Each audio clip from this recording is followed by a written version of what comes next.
지난 한 달 동안 우리 팔복의 말씀을 한 가지씩 지금 살펴보고 있습니다. 그러나 팔복이라는 말씀을 전체적으로 이렇게 한 가지 관점으로 볼 때도 큰 은혜가 있습니다. 그것은 한 가지에 이렇게 연관되어 있기 때문에 그렇습니다. 그것은 하나님의 나라입니다. 여러분, 첫째 복도 심령이 가난한 자는 복이 있나니 천국이 저희 것이며, 마지막 8번째 복은 뭡니까? 박해를 받은, 뭐죠? 의를 위하여 박해를 받은 자는 복이 있나니 천국이 저희 것이며. 그러니까 나머지 6가지 복도 이 천국이 그들의 것이라고 하는 이 말씀의 사이에 다 이렇게 들어 있습니다. 그러나 이 팔복을 듣는 모든 사람들은 이 땅에서 천국을 경험하면서 하나님의 나라의 가치관 또는 그 모습, 그 성품을 경험하면서 살아가는 것입니다. 예수님이 이 땅에 올 때 이미 하나님의 나라가 임했고, 완성된 하나님의 나라는 다시 오실 때 이루어지겠지만, 그러므로 우리는 그 사이에 끼어서 살아가고 있습니다. 그러므로 우리가 사는 삶이 힘들고 어렵다 하더라도, 혹은 병들어서 고통 가운데 있다 하더라도, 또는 아직도 내가 원하는 바가 다 이루어지지 않았다 하더라도 내 삶 속에 하나님의 나라를 이루며 살아가는 삶, 이것이 오늘 팔복을 묵상하고 또 하나님께서 주시는 복을 경험하면서 살아가는 우리들의 삶인 줄로 믿습니다. 여러분 가운데 이런 축복이 날마다 더하기를 기도합니다. 하나님의 나라, 이 주제는 여러 차례 말씀을 드렸죠. 우리 2022년 표어도, 그래서 이 땅에 임한 하나님의 나라를 이루며 살아가라. 어디에서? 나의 삶 가운데서. 나의 삶이 어디 있을까? 가정과 일터 가운데 있죠. 그래서 교회는 뭐 하는가? 그 가정과 일터에서 하나님의 나라를 이루며 살아갈 수 있도록 격려해주고 기도하며 말씀으로 힘을 더해주는 그런 공동체일 줄로 믿습니다. 오늘 하나님 앞에 와서 예배드리는 또 전하 여러분, 또 어려움을 당한 분들, 또 우리의 가족들, 자녀들까지도 이 놀라운 하나님의 나라의 복음이 그 한 사람 한 사람의 심령 속에 임할 뿐만 아니라 우리의 삶 가운데도 조금씩 점점 더 확장되어 갈 수 있기를 축복하며 기도합니다. 오늘도 그런 은혜 시간이 되기를 다시금 기도합니다. 오늘은 5번째죠. 행복하여라 긍휼히 여기는 자여. 그랬습니다. 오늘의 주제는 긍휼이죠. 긍휼이라는 단어를 보니까 헬라말로 그냥 참고로 이렇게 썼습니다. 엘레오스라 그러는데 그 뜻은 자비, 불쌍히 여김, 이런 뜻이 있습니다. 우리 세 번역들 보면 자비한 사람이라는 단어로 번역을 했죠. 또 현대인의 성경에도 보면 남을 불쌍히 여기는 사람, 이렇게 번역을 했는데 저 뜻과 똑같습니다. 또 영어 성경에 보면 merciful이라는 자비로운, 이런 의미로 썼습니다. 근데 놀랍게도 저 긍휼이라는 속뜻을 알기 위해서 히브리어 단어를 하나 소개하는데 레헴이라는 단어인데요. 근데 그 뜻은 어머니의 자궁이라는 뜻이라고 해요. 그러니까 긍휼이라는 단어는 겉으로 보기에는 우리가 동정심을 갖고 불쌍한 마음을 갖는다, 그런 정도가 아니라 마치 어머니가 그 갓난 아이에게 갖는 정말 그 측은지심, 이런 말로 표현할 수 없는, 그걸 우리가 그냥 모성애 이런 단어를 쓰는데 마치 그런 마음, 또는 사랑이라는 단어지만 그런 마음이라고 해요. 그래서 저거를 하나님이 우리를 향해서 베풀어 주시는 사랑하는 마음, 이런 단어로 인용해서 쓰는 거죠. 레벨이라는 단어죠. 레헴이라는 단어죠. 하나 더 소개하면 구약 성경에 나타난 긍휼이라는 단어를 쓴 것이 헤세드라고 하는 단어입니다. 이거 여러분 많이 들어보셨죠? 신약에는 아가페, 구약에는 헤세드. 근데 구약 성경에 헤세드라는 단어가 한 150번 이상이 나온다 그래요. 150번 이상이 나오는데 그 중에 90번 정도는 저 헤세드라는 단어를 우리 구약 성경에 보면 바로 긍휼, 자비 이런 단어로 번역을 했다 그래요. 그러니까 놀랍지요. 예수님께서도 저 긍휼이라는 단어를 이렇게 쓰시는 거예요.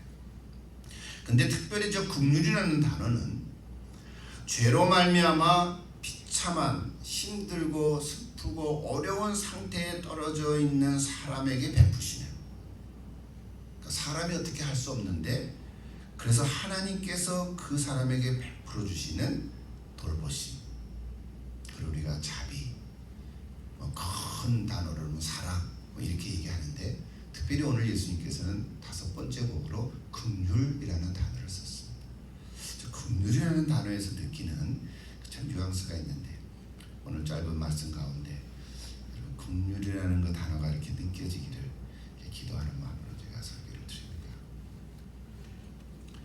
한 가지 분명한 사실은요, 그래서 저 긍휼은 사람에게서부터 나오는 게 아니라 원래는 하나님으로부터 시작했다는 거예요. 물론 사람과 사람 사이에 긍휼이라는 마음이 이제 생기는 거지만 원래 시작은 하나님으로부터 시작한다는 거예요. 사도 바울이 쓴 말씀을 하나 인용합니다. 같이 읽으면 좋겠어요. 로마서 9장 15절 16절이죠. 같이 읽어볼까요?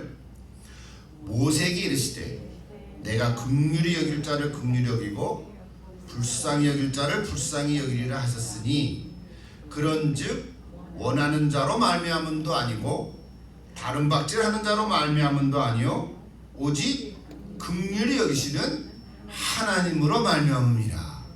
아멘. 우리는 긍휼이라는 단어를 많이 씁니다. 자비, 불쌍히 여긴다.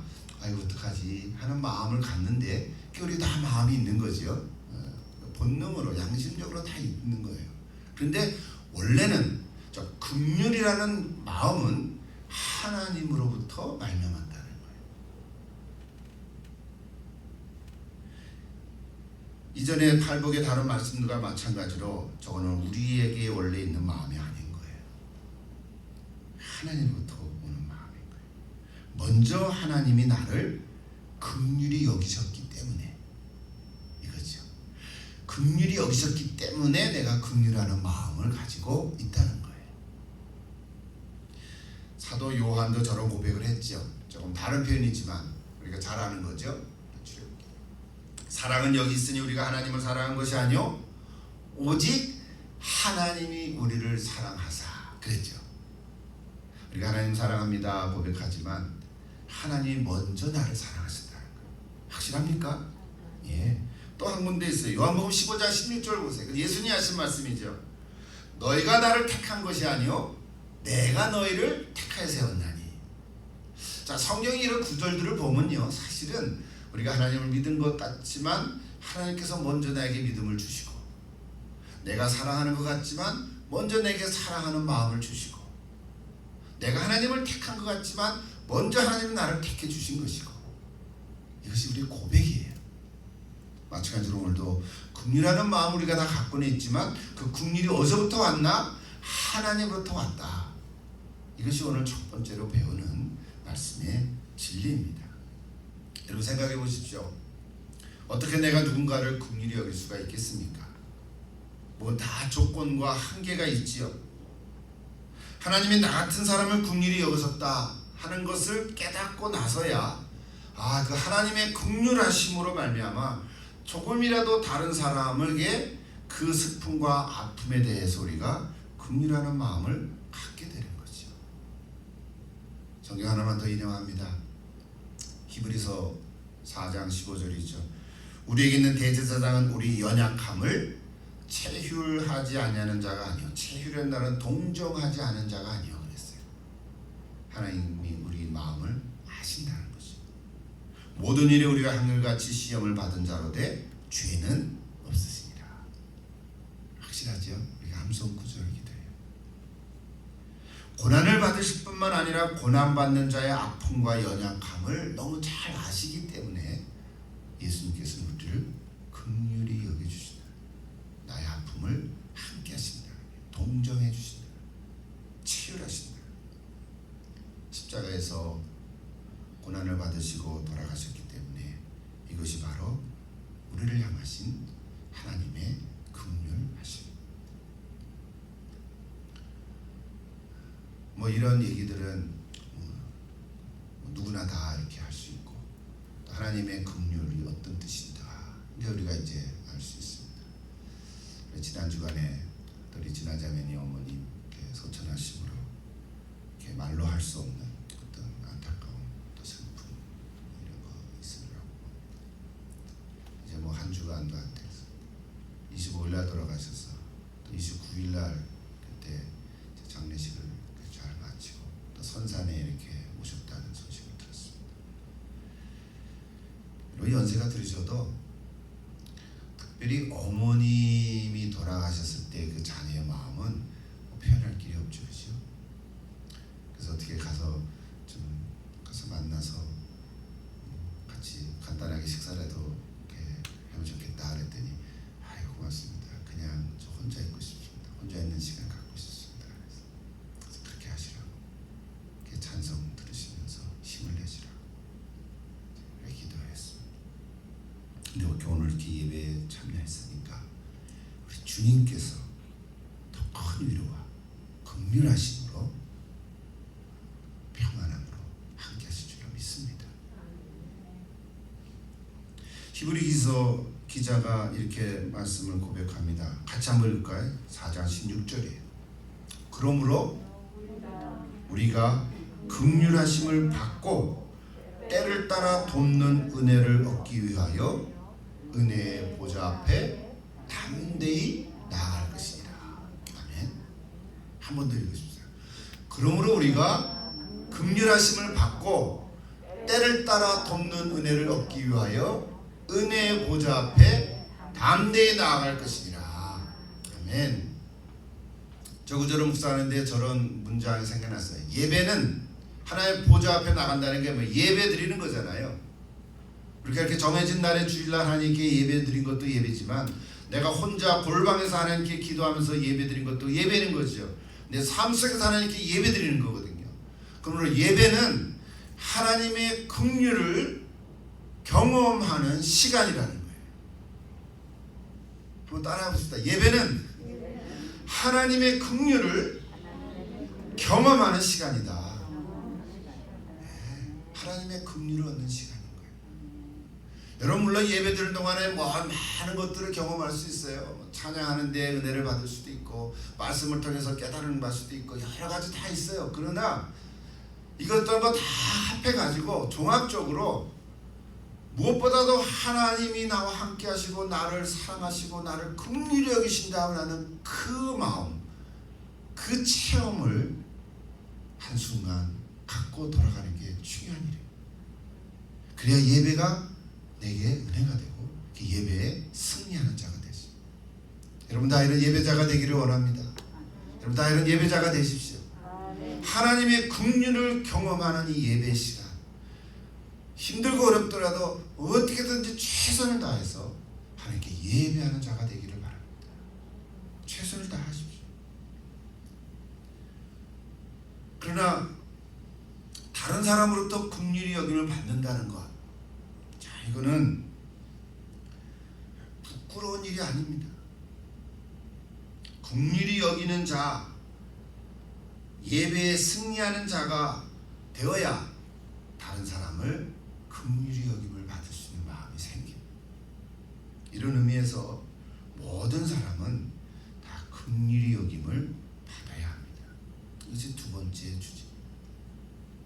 근데 어떤 사람은요, 뭐 다는 아니겠지만 이런 말을 들은 경험이 있어요. 들어본 적이 있어요. 나를 불쌍히 여긴다고 위로해 주려고 그래도 나는 내가 다 알아서 할 겁니다. 그런 사람이 있어요. 그렇게 말하는 사람이 있다고요. 참 답답하기도 하죠, 그죠?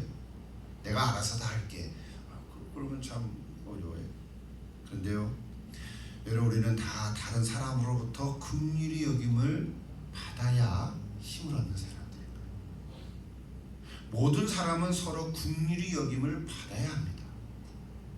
자녀는 부모로부터 긍휼히 여김을 받아야 하고요, 부모 또한 자녀로부터 긍휼히 여김을 받아야 돼요. 말이 이상한 것 같지만 잘 생각해 보세요. 그죠? 부모도 자녀로부터 긍휼히 여김을 받아야 돼요.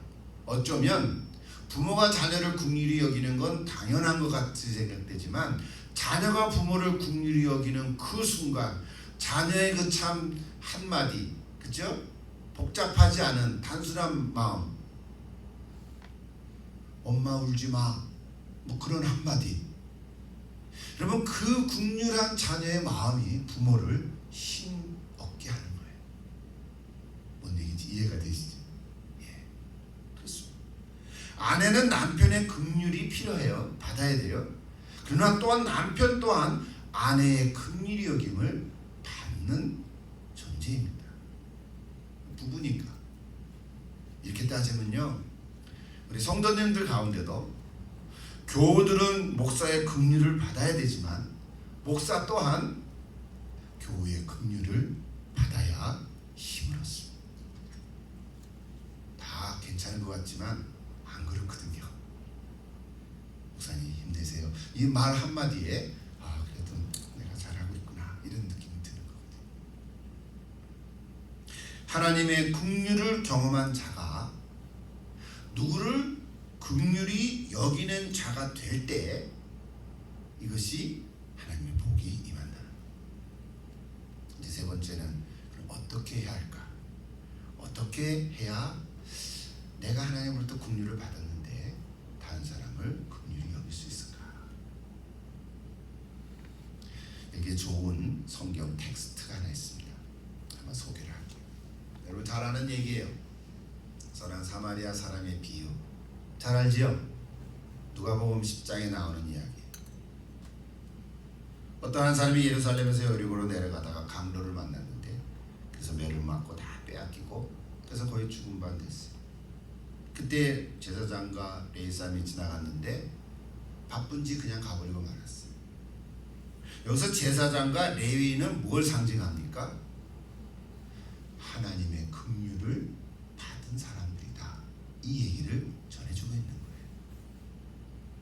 그런데 그들은 죽어가는 사람에게 아무런 긍휼을 베풀지 않고 그냥 지나갔거든요. 그런데 뜻밖의 사마리아 사람이 그 사람을 발견하고는 긍휼을 베풀었어요. 그런 사마리아 사람이라는 것은 그때 당시 어떤 종류의 사람이에요?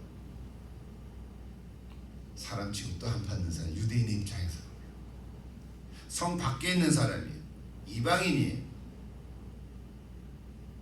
그런데 그 사람이 강도 만난 사람을 불쌍히 여겨서 자기 낙타에 태우고, 그때 당시 뭐 여관이라 그랬지만 하여튼 주막에 가서 치료를 부탁하고, 돈이 덜 들면 내가 나중에 와서 또 주겠다고, 이렇게 하고 갔다는 거예요. 자, 이건 하나의 이야기죠. 예수님이 해주신 이야기예요. 근데요, 그 이야기를 다 하신 다음에 예수님께서 이렇게 물으셨어요. 자, 성경을 보세요. 36절에 네 의견에는 이 세 사람 중에 누가 강도 만난 자의 이웃이 되겠느냐? 자비를 베푼 자니이다 그랬죠. 여기서 말하는 자비는 아까 얘기했던 헬란말 그대로 썼어요. 엘레오스라고 하는 헬란말을 썼어요. 긍휼을 베푼 자입니다. 가서 너도 이와 같이 하라. 근데 원래 저 예수님이 선한 사마리아 비유의 말씀을 한 것은 원래 시작이 어떻게 됐냐면, 여러분 잘 아는 대로 어떤 율법 교사가 예수님께서 와서 내가 어떻게 해야 구원을 얻습니까? 어떻게 영생을 얻겠습니까? 이렇게 물었어요. 그때 예수님 뭐라 그러셨어요? 율법에 뭐라고 되어 있냐? 율법에는 마음을 다하고 목숨을 다하며 힘을 다하고 뜻을 다하여 하나님을 사랑하고 내 이웃을 내 자신처럼 사랑하라고 되어 있습니다. 너 잘했다. 바로 가겠구나. 그럼 그렇게 해라. 그럴 때 이 율법 교사가 뭐라고 물었습니까? 그것이 그 다음 질문이에요.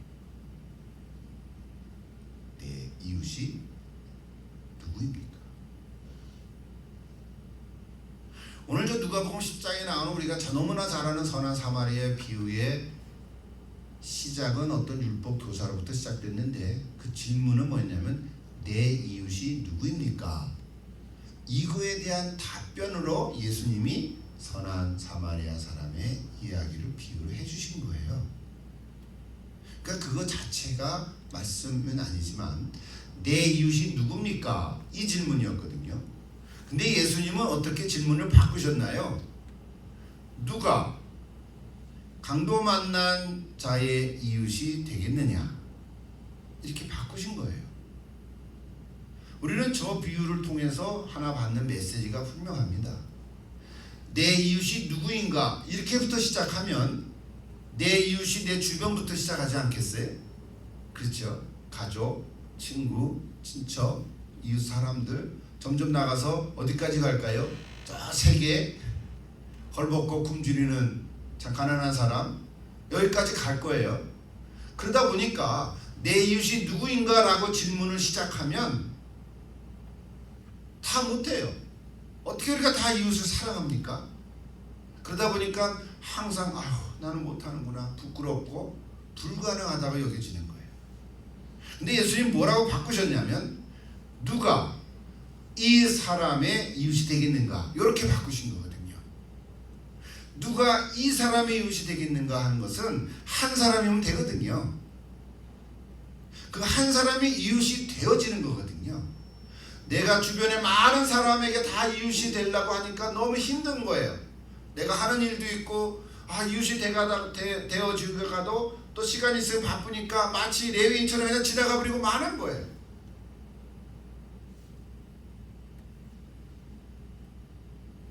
근데 예수님께서는 누가 이 한 사람의 이웃이 되겠느냐라고 질문을 바꾸신 것이죠. 제 기억에 몇 년 전에 제가 질문을 바꾸십시오라고 하는 그런 시리즈로 설교를 한 적이 있습니다. 그럼 아마 기억하실는지 모르겠어요. 누가 그 한 사람의 이웃이 되겠는가?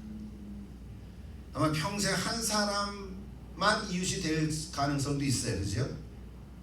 어떤 분은 이렇게 참 사람 잘 만나기 힘들고 어디 나돌아다니지도 않고 참 이렇게 부끄럽기도 하고 그래서 그냥 내게 주신 이 자식들 그거 한 명 몇 명 평생 그거 사랑하다가 가신 분도 있을 수 있어요. 그렇지 않겠어요? 그 어머니에게는 그 할머니에게는 그 한 사람이 그 한 자녀가 한 자식이 평생 동안 내 이웃이 되어지는 거예요. 그 자녀에게는 이웃이 되어지는 거예요. 어머니가. 그래서 어머니는 맨날 아이고 꾸지람도 듣고 자녀로부터 맨날 엄마 이래 그래도 아이고 그래 이러면서 가는 거예요. 한 사람이 이웃이 되어지는 거죠. 오늘 설교를 준비하면서 갑자기 오수경 형제가 생각이 났어요. 저희 교회 몇 개월 왔다가 자꾸 넘어지니까 부끄러워하든지 그래서 그때부터 나오지 않게 됐죠. 작년 크리스마스 성탄절 때 좀 궁금하기도 하고 어떻게 지내나 해서 잠깐 방문을 했는데 늘 타고 다니던 차가 없어요. 그래서 이상하다. 어디 갔나 하고 문을 두드려도 소식도 없고 그래서 사활을 좀 갖고 갔었거든요. 키가 어디 있는지 제가 아니까 그래도 남의 집에 함부로 들어가면 안 되긴 하지만 그래도 키를 열고 들어가서 불이 다 꺼져 있길래 거기다가 사과를 놓고 그냥 나왔어요. 주보 한 장 놓고. 그 전에는 추수감사절 때 우리 몇 분 목사님하고 몇 분 성도들하고 함께 갔었죠. 근데 그때 고승희 형제가 다시 오지 말라고, 오지 마시라고, 우리가 가면은 맨날 예수님 얘기하고 위로하고 위로하지만 기도하고 예수님 바랍니다 그런 얘기만 하잖아요. 그러니까 하지 말라고 이제 그래가지고 그때 갔던 사람들 마음에 좀 상처를 입었거든요. 상처 받았지만 또 우리가 기도를 하니까 여러 가지로 궁금이 돼서 지난 금요일 날 제가 그 집을 다시 갔습니다. 근데 여전히 차는 없는데 그래서 이게 낮 시간에 가니까 문을 두드리는데 뭔가 안에서 인기척이 있는 거예요. 그래서 여기서 거실에 이제 의자에 앉아 있는 거예요. 그래서 반가워서 인사를 하고, 그래서 또 반갑게 또 맞아주더라고요. 보니까 여전히 다리는 이제 힘 쓸 없는 것 같고, 이렇게 워커라고 아시죠? 워커를 잡고 이렇게 가야 되는데, 일단 좁잖아요. 이렇게 휠체어를 탈 수도 없는 그런 구조니까. 어쨌든 지난번보다 더 형편이 더 안 좋아진 건 사실이더라고요. 그래서 뭐 이러저런 얘기하다가 뭐 또 신앙 얘기를 하게 됐죠. 신앙 얘기를 하게 되니까 금방 안색이 바뀌더니 더 이상 하지 마시라고 그러는 거예요. 목사가 와서 하나님 말씀 얘기하지 다른 거 있냐, 뭐 위로하는 것도 있겠지만 강하게 거부를 하다 보니까 조금은 좀 줄다리기를 해야 되잖아요. 조금 더 다른 얘기를 이렇게 가다가, 그래서 요즘 어느 교회를 다니냐고 그랬더니 뭐 간다고 그러는 거예요. 그래서 어디 교회를 다니시냐고. 잘 됐네. 어느 교회냐고 그랬더니 말을 안 하는 거예요. 그래서 교회 이름을 모르세요? 주보도 없으세요? 그랬더니 가만히 있는 거예요. 그래서 또 너무 더 이렇게 물어보면 안 좋겠다. 또 다른 얘기를 하는데 갑자기 생각이 났든지 뭐라고 얘기하냐면 몰몬교 갑니다 그러는 거예요. 몰몬교회로 간다는 거예요. 그래서 그 순간에 이거 뭐가 잘못됐구나. 그래서 누가 데리고 온다는 거예요. 그래서 그 케어하는 분이 데리고 옵니까? 했더니 답을 안 하는 거예요. 그 어떤 여자분인 것만 알지만 누군지 모르거든요. 어쨌든 몰몬교를 다닌다는 그 얘기에 제가 이게 잘못됐구나, 안 되겠구나 생각을 하게 됐습니다. 여러분, 몰몬교가 뭔지를 알잖아요. 잘못된 이단인데, 그래서 제가 분명히 얘기해서 몰몬교에 나가지 마세요. 주일날 누가 데리고 와도 내가 지금 몸이 안 좋다, 힘들다, 가지 마세요. 자기 주변에 교회가 얼마나 많습니까? 우리 교회로 오라는 말이 아닙니다. 예수를 제대로 알고 믿어야지요. 그래서 제가 몰몬교회에 대해서 얘기하려니까 말하지 말라고. 종교 얘기하지 말라고. 그래서 종교 얘기가 아니라고, 생명에 대한 이야기라고. 너무 더 다 이렇게 몰아붙이는 거 안 좋을 것 같아서 알았다고. 하여간에 그랬더니 몰몬교를 가지 마시라고 그렇게 얘기하고는 제가 기도해도 되겠냐 그랬어요. 괜찮다 그랬어요.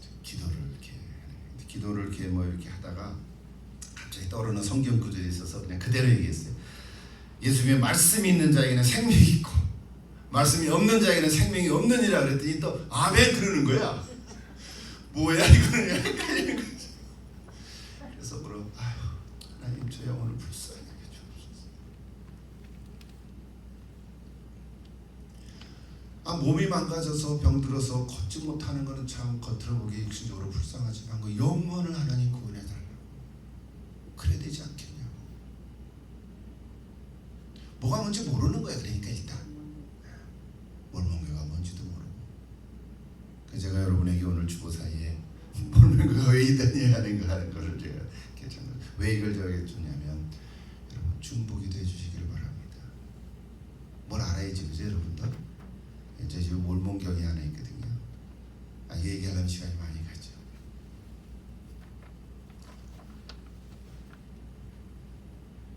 요즘은 인터넷에도 몰몬경이 다 나옵니다. 쫙 PDF로 다 뜹니다. 1456페이지가 돼요. 페이지를 보면 몰몬경은 조그맣지만, 이 몰몬경은요, 목차를 보면 우리 구약 성경, 신약 성경 66권이 그대로 있고요. 그 다음에 몰몬경이라고 또 쭉 한 열 몇 개가 있어요. 그러니까 핵심은 뭐냐면 예수님만 믿어서는 구원이 없다, 그 얘기를 하는 거예요. 그 행위로 구원을 얻어야 된다. 그리고 몰몬교는요, 일부 다처제를 인정하거든요. 그리고 굉장히 이렇게 인종 차별주의, 그 역사가 다 있어요. 여러분 한번 읽어보십시오. 핵심은 몰몬교에 대해서 알으라고 하는 말이 아니라 그 형제를 위해서 하나님 불쌍히 여겨주옵소서. 중보로 날마다 이름 부르면서 기도해 주시기 바랍니다. 또 하나님께서 어느 날 또 생각날 때 또 찾아가보려고 성령님께서 그 마음에 빛으로 비춰줄 때 역사가 일어날 줄 믿습니다. 우리가 이렇게 가지고 있는, 아무리 우리가 긍휼을 받았다 하더라도 다른 사람을 긍휼히 여기려고 할 때 쉬운 일이 아닌 거예요. 쉬운 일이 아닌 거예요. 뭐 한두 번은 가능할지 모르지만 또 그 사람이 어려움을 당할 때마다 돕고 그 처지에 공감하고 또 뭔가 있는 걸 나눠주기도 하고 고통을 감수하고 뭐 그렇게 할 수는 있지만 계속해서 어떻게 할 수가 있을까? 이건 쉬운 일은 아니거든요. 그럼에도 불구하고 예수님은 이 땅에 그 당신의 긍휼에 대한 말씀하시면서 오늘 마지막 부분이죠. 왜 긍휼히 여기는 자가 복이 있을까? 그리고 복도 똑같아요. 긍휼히 여김을 받을 것이라. 그래요. 긍휼히 여기는 자는 복이 있나니 긍휼히 여김을 받을 것이라.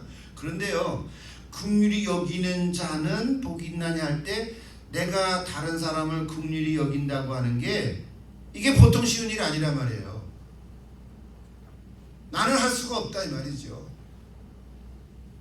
그저 한두 번 가서 그 순간에 아유 참 불쌍히 여기는 마음이 생겼지만 우리는 또 계속 할 수가 없다는 거예요. 아무리 가족이라도 그 병들어 있는 누워 있는 환자를 돌볼 때 뭐 오랜 병에 효자 없다고, 그렇죠? 처음에는 잘하지만 이게 오래되면 힘든 거거든요. 이게 쉬운 일이 아니라는 거예요. 오늘 얘기하려면 우리가 뻔히 하지 못할 줄 아시면서 왜 긍휼히 여기는 자는 복이 있다는 그런 말씀하셨을까? 그 얘기거든요. 마지막 주제죠. 마지막 메시지. 그러므로 긍휼히 여긴다는 것은 내 힘이나 의지로 내가 태생으로 태어난 성품으로 하는 게 아니라는 거예요. 어떤 분은 그런 분이 있을 수도 있어요. 참 어려운 사람만 보면 그냥 못 지나가는 분이 있어요. 얼마나 귀한 성품을 가졌는지요. 그러나 우리 대부분의 사람은 다 그럴 수가 없는 거거든요. 이거 우리가 배우는 거예요. 또 하나는 그럼에도 불구하고 그렇게 계속적으로 할 때 하나님의 긍휼하시는 옷을 입게 된다는 거예요. 하나님의 긍휼하시는 옷을 입게 된다. 제가 몇 년 전에 신학교에서 그 강의할 때 상담학 과목을 강의한 적이 있거든요. 그때 돌봄의 영성이라는 책을 가지고 교재로 같이 나눈 적이 있어요. 또 몇 권 다른 것도 함께. 헨리 누엔이라고 하는, 헨리 누엔이라고 하는 저분이 원래 하버드에서 강의했던데 다 내려치고 토론토에 있는 그 장애인들, 정신장애죠. 신체 장애가 아니라 정신장애 우라 그러죠. 정신장애 우를 섬기라고 그 조그마한 곳에 저도 가본 적이 있어요. 몇 명 안 돼요. 몇십 명. 지금도 편지가 옵니다. 그네들이 이렇게 해서 크리스마스 때마다 카드를 그려요. 성탄절 카드를. 뭐 그림 같지도 않지. 뭐 그러니까 마치 우리 아기들 뭐 한 두세 살 갓난 아기들이 그린 것 같은 그림을 이렇게 해가지고 크리스마스라고 해서 보내요. 이제 후원을 하고 이제 그러는 건데요. 데이브레이크라고 그럽니다. 공동체 데이브레이크.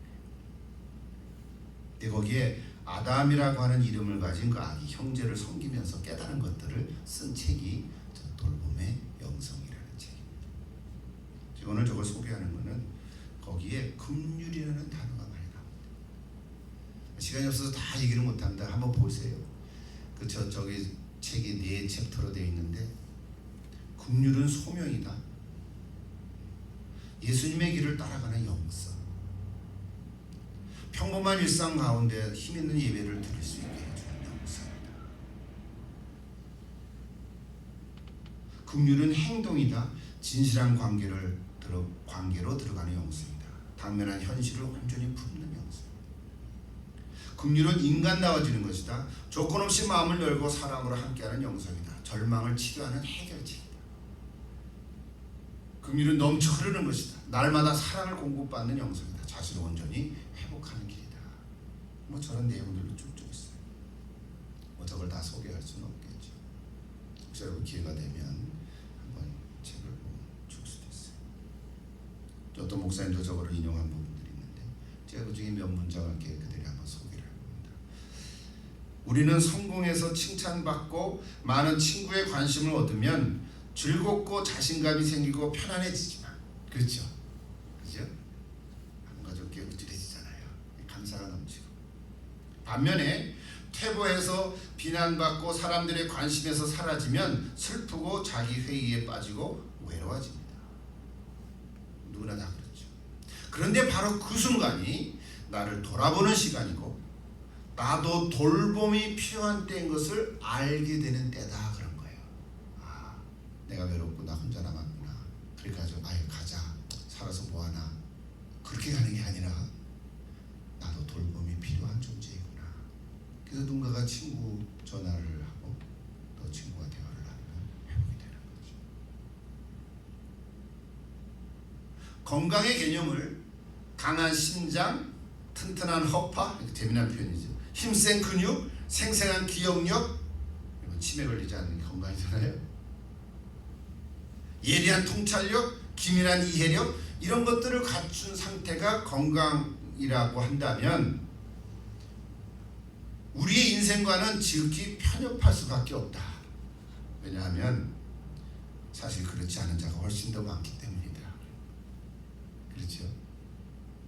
요즘 이 시대는 건강, 웰빙을 추구하는 시대인데 우리 많은 사람들 경우에 그렇지 못한 부분들이 많이 있거든요. 그럼 어떻게 할 거예요? 우리 모두는 지금은 아니더라도 머지않아 곧 그렇게 될 것이다 하는 거예요. 그럴 때 어떻게 할 거냐? 우리는 누구나 다 다른 사람보다 돌봄이 필요한 존재다. 그걸 깨달아야 한다. 그걸 부정하면 안 된다. 그를 받아들이고 내 것으로, 그래서 다른 사람의 돌봄을 감사하고 귀하게 여길 때 회복이 된다는 거죠. 쉬운 말로 이해가 되시죠? 그래서 마지막 돌봄의 영생의 가져다 주는 큰 혜택은 영원한 삶을 준비하게 해준다는 것입니다. 우리가 나이가 많이 들고 이제 기력이 약해지면 정말 가족이 없으면 케어홈에 갈 수도 있고요, 병원에 갈 수도 있어요. 그럴 때 보면은 정말 인생이 허무한 것을 느낄 수도 있어요. 그러나 그때라도 누군가가 나를 돌봐주는 것에 감사한 마음이 있으면 비록 내가 병상에 있더라도 나도 다른 사람을 또 돌볼 힘이 생긴다는 거예요. 아멘. 네.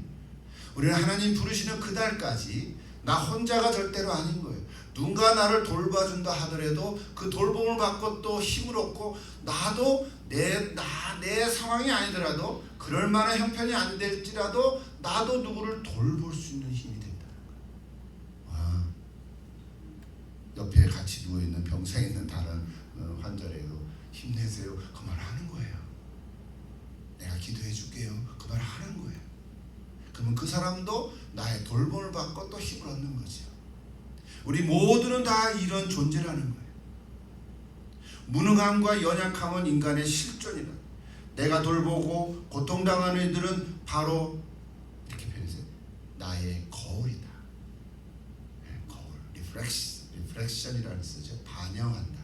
나의 거울이고 또 다른 나의 모습이다. 내가 다른 사람을 통해서 나의 모습을 보는 것이. 여러분 좀 공감이 되시나요? 우리가 긍휼히 여기는 것은 이렇게 하나님의 복입니다. 제가 정리를 했어요. 마지막. 자, 오늘 5번째 복은 긍휼히 여긴 자는 복이 있나니 행복하여라 긍휼히 여기는 자여 그들이 긍휼히 여김을 받을 것임이라 했을 때 저렇게 좀 풀어봤어요. 먼저 하나님의 긍휼하심을 받은 자가 되어지는 거예요. 그죠?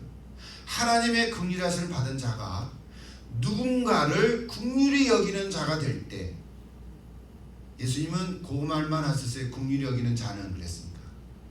먼저 하나님의 긍휼하심을 받은 자가 다른 사람에게 긍휼히 여길 때, 긍휼히 여기는 자가 될 때, 그 다음 그가 또한 긍휼을 받은 그로부터, 다른 사람일 수도 있고 그 사람일 수도 있고 다시 하나님의 긍휼히 여김을 받을 것이라는 거예요. 아멘. 오늘 말씀에 여러분, 전 절대로 여러분 혼자가 아닙니다. 혼자 살 수가 없습니다. 마지막에 부부가 남는다고 하지만 뭐 부부만 남겠습니까? 주변에 많은 친구들, 또 내가 사랑을 베푼 사람들, 또 우리의 자녀들, 이웃들, 누군가가 다 있지 않겠어요? 여러분, 절대로 혼자가 아니라는 사실, 무엇보다도 하나님이 나와 함께 하시고 예수님이 나의 친구가 되시고 내가 홀로 외롭고 있을 때도 주님 나와 함께 하시고, 바로 그것이 하나님의 나라인 줄 믿습니다. 거기서 힘을 얻을 때, 나는 아무것도 할 수 없다고 생각할 때, 내가 누구를 도와줄 만한 형편이 안 된다 할 때라도, 그럼에도 불구하고 더 어려움에 처해 있는 사람을 나는 긍휼히 여길 수 있는 자가 되었습니다. 여러분 다 긍휼히 여기는 자가 되시기를 축복합니다. 행복하십시오. 기도하십시오. 사랑하는 아버지 하나님, 오늘 시대는 참 악이 너무 강해서 우리가 잘 모를 때도 유혹을 많이 받습니다. 내 사탄 마귀는 겉으로는 안 그런 척하면서 거짓말로, 괴율로, 또 종교적으로는 이단 사상으로, 또 심지어는 샤머니즘 같은 미신으로, 무속신앙으로 많은 사람들의 정신을 파괴하고 있습니다. 아버지 하나님이여, 우리가 다 예수 믿고 하나님의 자녀가 된 저희들인데, 우리 개인뿐만 아니라 우리 공동체 가운데, 나아가서는 국가까지도 이런 무속적인 가치관으로 다스려지지 않고 위험에 처해지지 않도록 지켜주시고 돌보아주시기를 간절히 기도드립니다. 우리 한국에 있는 교회들이 깨어나서 정신을 차리게 해주시고 예수님의 이름으로 물리치고 하나님 말씀에 굳게 서서 진리를 잘 분별할 때 하나님의 긍휼로 올림된 행복한 사람이 될 줄로 믿고, 그래서 우리가 행복한 교회가 되게 하시고 행복한 나라가 될 수 있도록 축복하여 주시옵소서. 예수님의 이름으로 기도드립니다.